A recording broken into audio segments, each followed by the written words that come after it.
Candle making is a little bit more involved just because we're dealing with hot wax. So the first thing you need to know about candle making is it's sort of a hit the ground running kind of class because all of the wax has to melt before the kids come in. So to take you through the steps of teaching candle making, you would come into the classroom, you would immediately, as soon as you could, fill one of these pots, there's two of them, around halfway with hot water, the hottest water that they have in the classroom. There are very few classrooms we teach candle making in without a sink. So there should be a sink in the class. If not, there's bathrooms. But you want to fill this like 3/4 of the way with hot water. And the most important thing about candle making is making sure the surfaces are covered. Some schools have still put us in classrooms with rugs in candle making. And the important thing is to just sort of be like, we're really sorry that there's a rug in this classroom. We're going to do our very best, but there might be hot wax on the rugs. We're really sorry. We have a multitude of things to cover the tables with. We've got masking tape, we've got wax paper, we've got thicker paper. But you want to make sure that there is paper that is taped down under the burners and under anything that's going to have wax. So, you go in, you fill your pot with water, you turn on the burners, and you basically put the broken up wax, this is a piece of paraffin wax, into these paint cans.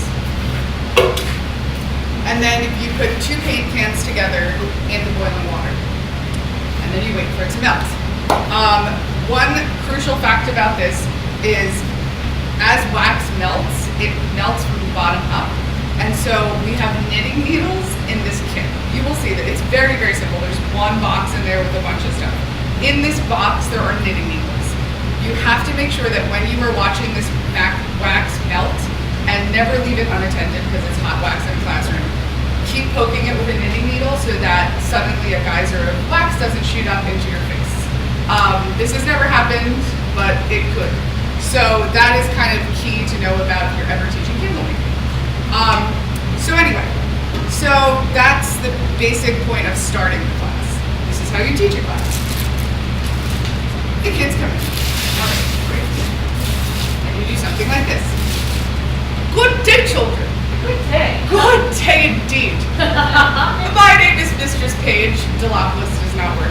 My name is Mistress Page, and I will be teaching you how to dip candles today. You will be masters of your craft by the end of the day. It will be lovely.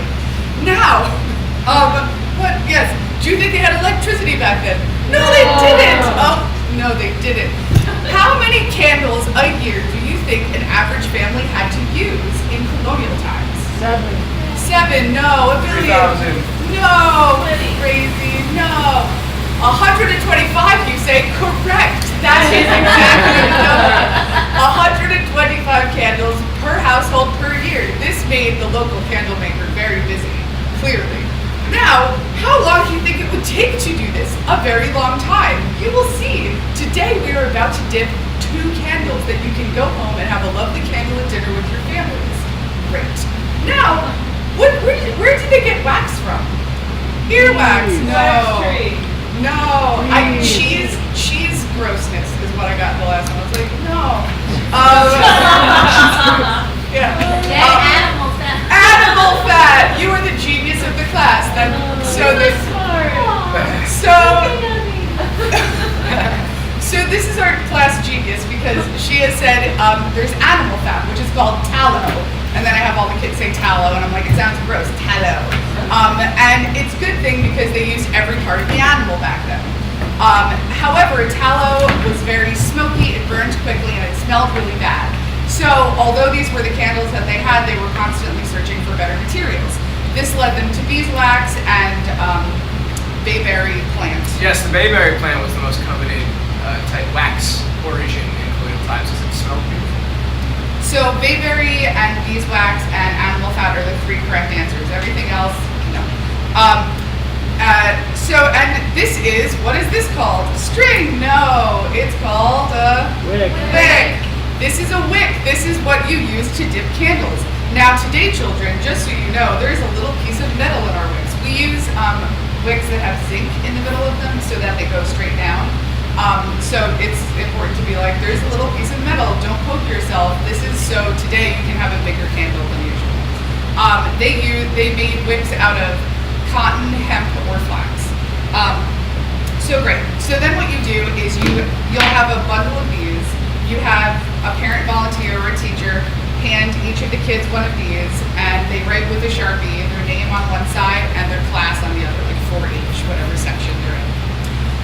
Then what I have them do is I say, put out your hands like this, separate your 2 fingers, and put the wick over them and clamp down. This is the important candle dipping position because if they do this, their hands could easily go into the burning wax. So it's important to make sure that their hands stay in this position. Also, it has the 2 wicks separated, whereas if they do this, they're gonna squish together. So the station of candle dipping has a can of cold water, and this is all just like extra wax on the side. It's hot wax, cold water, and then there's another hot wax and cold water. And basically what you have the kids do is, this is a very short 10-minute intro clearly of this is what candle dipping is, and you have them stand in a circle around the class, and they walk around and they basically dip it into hot wax, dip it into cold water, dip it into hot wax, dip it into cold water, tap it once, and then keep going around in a circle. That means that you basically have to put down drop cloth here and like maybe 4 feet here so that if there's any drips, it doesn't get on. This is also, the quicker the thicker is what I tell them because the quicker the thicker. It's so amazing. It's one of the old times. If they leave the candle in here, the wax, the hot wax in the can is going to melt the wax that's already on the candle off. So you just want them to dip it quickly, dip it quickly, dip it quickly, dip it quickly, and then they go around in a circle. It turns into this after like 3 dips, and then it turns into 2 candles that are around this thick, and I've been twisting them together. You don't have to, but they think it's cool, so that's fun too. And then they basically lay these out on tables that you can put wax paper on, and you can just give wax paper to the teachers and say, we're about to finish, can you put this wax paper down and lay the candles on it? Great. And then they take this home at the end of the day, they cut off the top, and they've got candles. I'm trying to think what else. When you're cleaning up the class, never dump any of the water that you use into the sinks because there's inevitably hot wax and will clog the sinks up.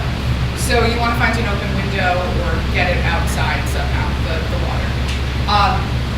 And I mean, I'll help you clean up the first day, so you'll get the gist. But it's pretty simple. It's pretty easy. It's just a matter of getting the kids to go around fast so they get bigger candles.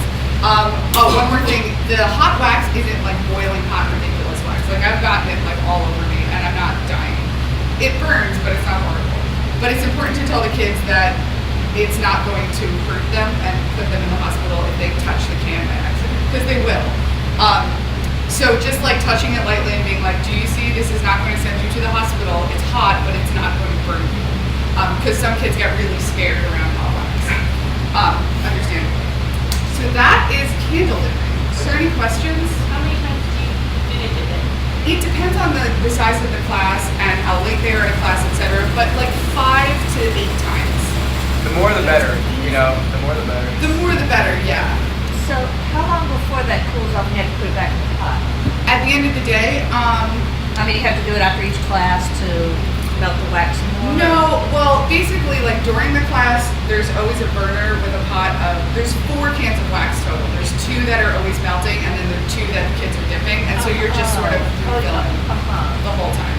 And again, if you end up doing the class, I'll start it out with you and sort of show you how that works. But yeah, there's 4 cans total, 2 in the water, and you always have to have 2 cans of wax in the water because if there's just one, it'll float and fall.